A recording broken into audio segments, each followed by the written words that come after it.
This is Ned Kelly's Last Stand, Hong Kong's most iconic jazz bar. It was established in 1972 and named after the famous Australian outlaw Ned Kelly.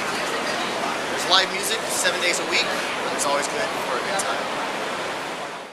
Where does Ned Kelly's fit into the music scene, but specifically the jazz scene inside of Hong Kong? Okay, well, I think as you know, Ned Kelly's actually first opened in December of 1972, December the 18th, 1972. And I think from that moment on, it got itself known as, I know that the original owner, sorry, not the owner now, sorry Tom, the owner now, he tried all types of music and different jam sessions and bands, even singing waiters he had one point. And I think later on, after 2 or 3 years after it opened, then it got into the more traditional jazz, swing type of thing, which it's become known. What instrument do you play here? Oh, I play the drums. Yeah. Excellent. How long have you been playing at Ned Kelly's?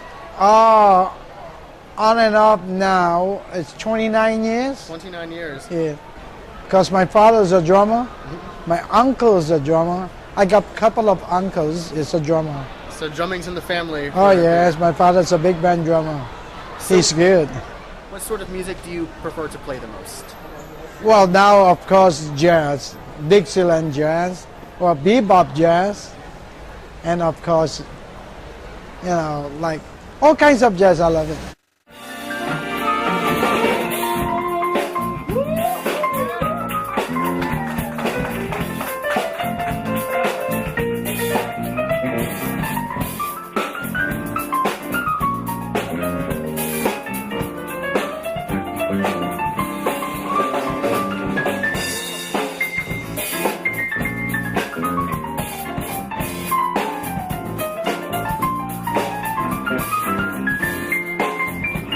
Can you tell us a little bit about the jazz scene in Hong Kong? Well, jazz scene in Hong Kong, we don't actually have much, you know, in Hong Kong. But What are your thoughts about the current state of Hong Kong music? I mean, I play a lot of Dixieland jazz, yeah, but that's a lot of music like for Chinese people, like Canton pop and all that, you know, disco, but still, jazz is my favorite. How do you see the music in Hong Kong's place in the world? We got a lot of musicians, very good musicians. You know, when they're from the ship, they come to Hong Kong, they come and jam with us. You find a lot of good ones. Really, you get shocked and, you know, you learn something from them too. And so in the 29 years you've been playing off and on at Ned Kelly's, Yes. do you feel that Ned Kelly's is the headquarters or the epicenter for jazz in Hong Kong? Yes, I can say that. It is. Is there one message that you would like to send to people that are not familiar with Ned Kelly's or with the jazz scene in Hong Kong? Well, the only thing I can say is come on over. Sounds great. And we'll go in and we'll hear some more music. Thank you very Thank you much. so much for talking to us. Thank you. 1, 2, 3, 4.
I've been a musician for more than 60 years now.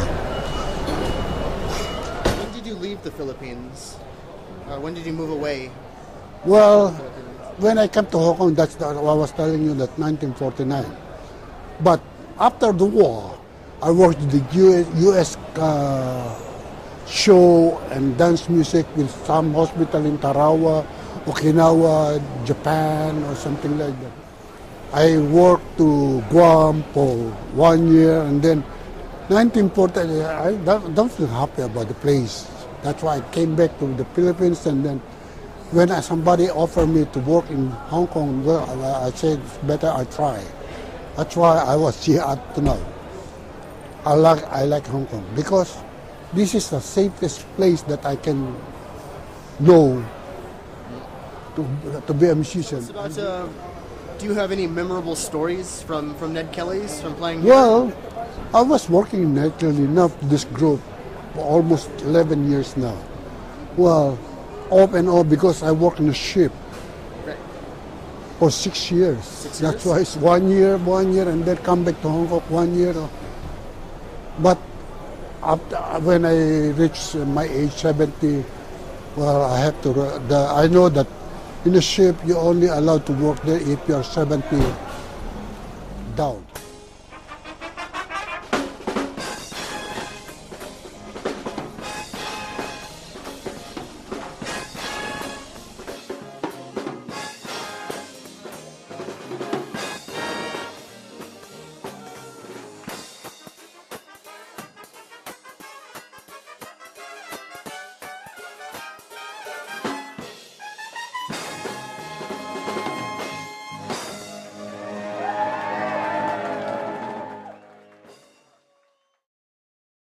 Did you ever think of moving back? You said that Hong Kong is the safest place for you as a musician. Yes, and because my family was my wife is Chinese.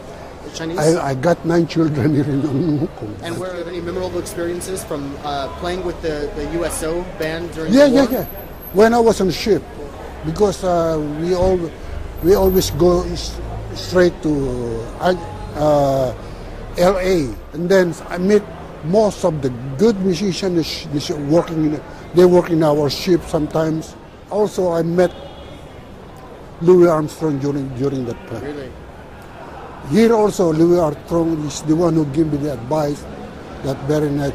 He gave a show here in 1957, and I was there also doing the alternate band. Really? That's why he gave me some advice, this and that. Until now, I'm still keeping it. In Hong Kong, one of the best places that you can play that what kind of music you want. We do everything here. That's what I can say. That's why I feel happy I was in Hong Kong and doing my job as a musician. That's it. I can. And so, of all the places that you've played in the world, how does Hong Kong compare to the rest of the world? I feel free in Hong Kong that I can do anything what I want. That's all I want. Music, everything, livelihood, I like Hong Kong better than anywhere else. Musician is a musician that all kind of music, you have to follow what kind of rhythm or what kind of jazz you're doing. Latin jazz, modern jazz, blues, something like that. You have to feel, you cannot do blues in the Latin jazz, no. That's why I say you have to feel what you're doing. 香港街头到处都会看到这样的买东西的地方，夜市，晚上没事干，吃完饭大家去夜市里面买点东西，这样是生活中每一天必须要进行的。但是呢，除了这些日常的生活活动呢，我们还有些什么呢？那么夜里的生活不仅仅有购物，而且我们下一步。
And you are the leader of the Ned Kelly's Jazz Band. Yes, that's right. Can you tell us a little bit about Ned Kelly's? How long you've been doing what you do? Okay. Well, I first actually played here at Ned Kelly's when I was a musician on board the cruise ships. And we knew about this place then. It had quite a name then. That was back in 1986. So I came down with my trumpet over my shoulder and had a sitting with the band then. Not known that eventually I'd become the band leader here. And I've been the band leader here now since full-time, since 1998. But I started here part-time, working every Sunday night from 1994. So it's already quite a few years. And can you tell us about your experience being the band leader and what your role is as part of the institution of Ned Kelly's? Well, okay. Basically, my role is to basically front the band and to try to get a smile out of the people after they've had a heavy day in the office, or they've been fired, or divorced, or they've found a new wife, or they've found a new girlfriend, or whatever the problem is. My job really is to go up there and to front the band and to try and get a bit of a laugh out of whoever is there. And it's amazing, the people who keep coming back to this place, Ned Kelly's, and treat it like a second home. 1, 2, 3, 4!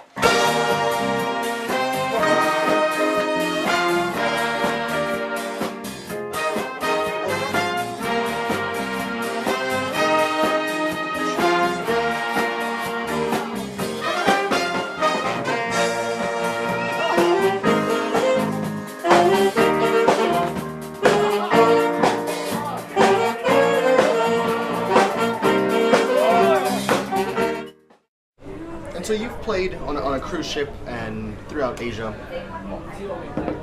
I guess we just talked about kind of jazz in Hong Kong, but what about jazz as a type of music in the rest of Asia? You said in Korea and Japan presumably because of American influence, there is scenes, but how does Hong Kong play into a larger scene? How does Asia?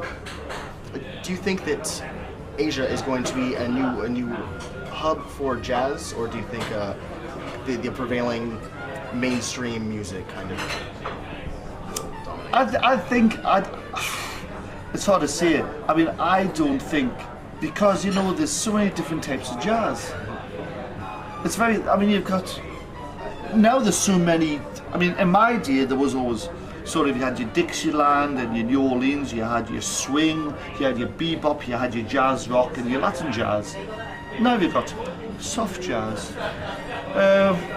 acid jazz, fusion. I don't know. To me, it's either jazz is improvisation at the end of the day. I mean, whether we're a Dixieland band or not, but the solos are improvisation.